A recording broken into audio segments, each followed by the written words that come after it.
All right, here we are in Gilroy, California. This one's going to definitely be one for the dealers. Starting off, we got a brand new fridge in here filled with some stuff, but dump that out, clean it up. Going straight into this living room right here. There's all sorts of tools, brand new in the box, a lot of them barely used. We got a 3D printer, two 3D printers. One looks nice, one looks kind of homemade, and we got this oscilloscope right here.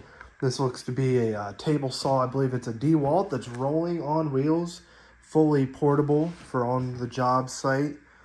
You got these shop vacs, brand new shop vac, an eighth of an acre automatic mowing lawnmower, little portable power pack. We even got a medal. I believe this is an Army Medal of Merit in there. Going over this way, we got a ton of Ryobi stuff. Thousands of dollars worth of power tools here. Belt and disc sander.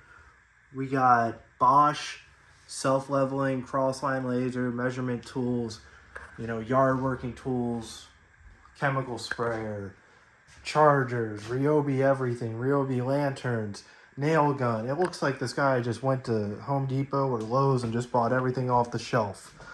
You got a bunch of yard equipment over here. Some of it's gas powered, mostly electric. Some of it's battery powered, some of it's corded. Let's get another look at these 3D printers right here. This is a really cool lot.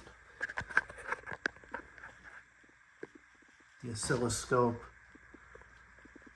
Unnamed 3D printer. Looks like it's got some sort of Raspberry Pi on it. And then the IIP or HIP or something with the control deck. And then some filament right there too, so you can get started printing right away.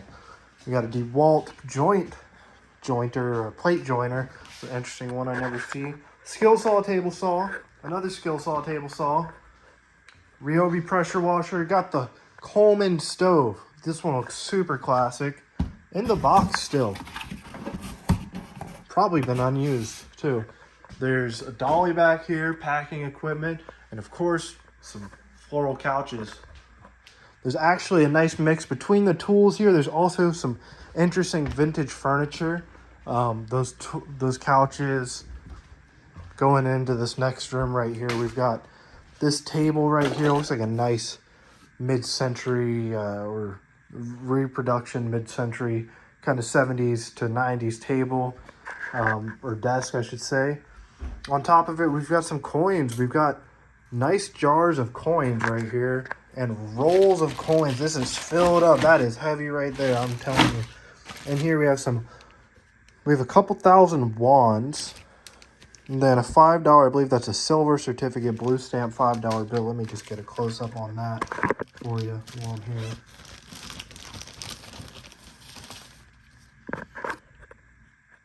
Here we go.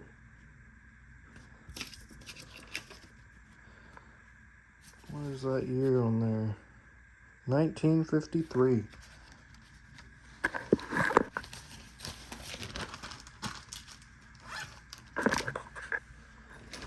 Continuing on, we got another 3D printing sort of mechanism, I'm guessing. This looks like it was building a big printer, or is this table? I call this nerd metal. This is that metal that all these space geeks and robotics guys love to use. It's that really good nerd metal. And there's a couple odds and ends. Well, here in the garage, we got a Yukon and we got a Dodge Stealth with a 5-speed. A couple of random things in here, but I'll come back in here and show you what else.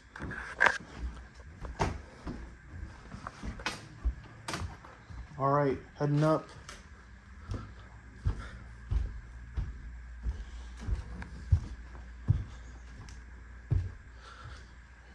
So this whole house is going to be going as one with few omissions that you'll see online. Here's the living room. This is messy. This is messy hoarder nastiness, but he still has a lot of new and unused stuff in here. You got an Xbox One down there. Not quite new enough to be playing Starfield on yet. Here's a drone over here. What's this? A drone on some JBL speakers. There you go. Nice couch. Brand new couch. Looking real delightful to sit on. And a great kitchen. See, this furniture in here, if you pull this out, there's some decent furniture like that dining room table. Nasty old fridge. I wouldn't touch it. Got a ladder here. Some fans, some shop fans, another toolbox up here. There's just so much stuff, and here we are into the cave.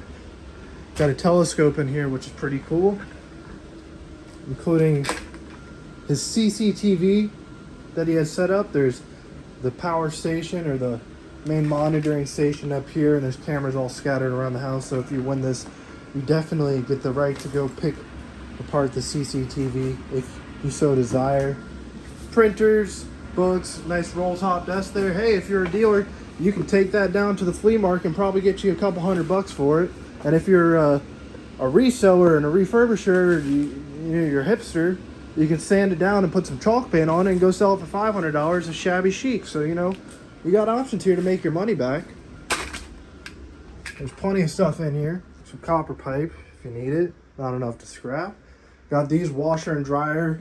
They'll be going as their own lot number 6. Brand new looking, you know, maybe 2 to 5 years old, but looking pretty good, like they've barely been used by the amount of dirty clothes on the floor of this house.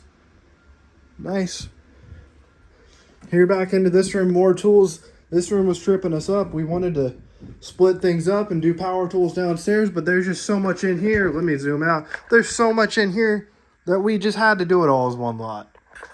You got the 8-inch bench grinder by Ryobi, a Ryobi drill press, another drill press, the Wen, looks like a Harbor Freight kind of drill press. You got the rigid dolly, which you'll be using to carry this stuff out of here. Another Ryobi saw. Got a mechanics cart down here. Cute little lamp back at the flea market. You can be getting flea market and swap meet prices on a lot of this stuff. That could be $40 at the flea market if you want it. You got these tools. How much are you spending on tools at Home Depot? There's so many in here. Soldering iron, more sprayers, more copper pipe, more odds and ends, more power tools. I'm tripping over tools in here. These are hundreds of dollars, thousands of dollars worth of tools in here. Down in here, we got some Legos. There's a big old Lego bin. There's some toys back in there. There's just so much stuff. More tools just stowed away. These are like 20 bucks, 15 bucks, however much you got to spend just for safety equipment. You got an automatic snake, the Brasscraft snake. You can shove down your toilet. Forget calling the plumber. Here you go. Here's a planer sander. Let's go. These are nice. This is nice stuff. You have measuring tools. You have tools for cutting and drilling. And you can start a business in here. Let me tell you, this guy had all this just up in a bedroom, and it's up for auction now. And then back into this final master bedroom in here. This is sort of the creme de la creme de gross. Not a whole lot going on here, to tell you the truth. But there are some books in there. And over here, we've got another Craftsman toolbox with some drill bits and some other stuff in it. Steven's got the sticker, $89.98 for that toolbox on a rolling cart. There you go, man. And then here, the closet. Nice clothes. You know, if you're selling vintage clothing, you can even go for that angle. There's a lot of money to be made here as a dealer, I think, and this will be a good auction for you guys. I'm going to take a separate video down in the garage of the cars, but I hope you guys come out to this auction here in Gilroy, California. If you're around the Bay Area, or if you're in Santa Cruz area, Monterey area, Northern California, come on out to Gilroy and bid at this auction.